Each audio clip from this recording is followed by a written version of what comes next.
Everyone, welcome to part 234 of me answering your Percy Jackson questions. If you have not seen this series before and you want to know what the heck I'm talking about, check the description down below. Just click it. It's very easy. It tells you how you can ask me questions that I'll answer for the series and how I'm going to answer those. All that stuff is down below, so please click it. All right, let's get to today's comment. We're just doing one comment today. The first question on this one says, how much money do you think Percy has in the PGO universe?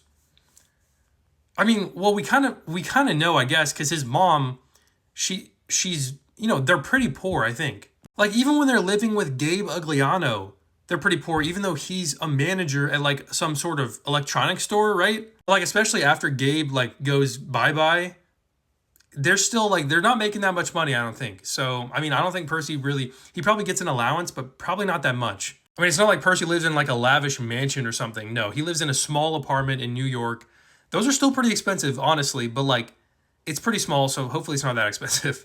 Guys, we want to question number 2 here. Would you like to read a book about Percy and Annabeth when they grow up and have kids? I think Rick Riordan has talked about this before, that he doesn't want to write an epilogue in a regular book about that because he doesn't want to, like, wrap up their story, which makes sense. Because, like, if he wraps up their story, then he can't, like, well, I guess he can technically go back in time and write more books because he's done that with the senior year adventures. Like, he went back before the Trials of Apollo and wrote those books, even though they came after the Trials of Apollo in real life. So, I mean, like, he definitely could write a book with Percy and Annabeth in the future, but then he'd have to, like, if he wanted to ever write any more books about them before that, he'd have to write them with the book of them being old in mind. So it'd be a lot harder to write current books. So you have to, like, let's say Percy has an amputated leg or something when he's a grandpa, then you'd have to somehow write that into one of the books earlier if you wanted to write more books. So, like, it'd be really hard. So while I don't think that book's ever going to happen, if a book comes out of Percy and Annabeth when they're old, yeah, I'm going to read it. I'm going to read anything with Percy in it. Seriously. Like, I love Percy. Okay, so we move on to question number 3 here. What do you think Percy would be when he grows up?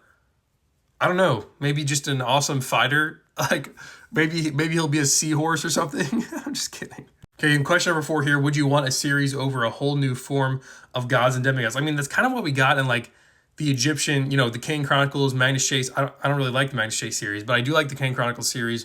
I mean, yeah, if there's other ones that he wants to write, sure. Like Irish mythology, I think that Rick was going to do, I would read that. Like, I'm 6.25% Irish. All right, then at the bottom of this comment, it just says, you're my favorite YouTuber. You spelled "you're" wrong, but thank you. That really means a lot, seriously. That answers all today's questions, so go ahead and get in the comment section. Let me know what you thought about my answers for the questions, and if you have any different answers of your own for those questions, let me know those in the comments as well, and I'll see you tomorrow for part 235 of me answering your Percy Jackson questions.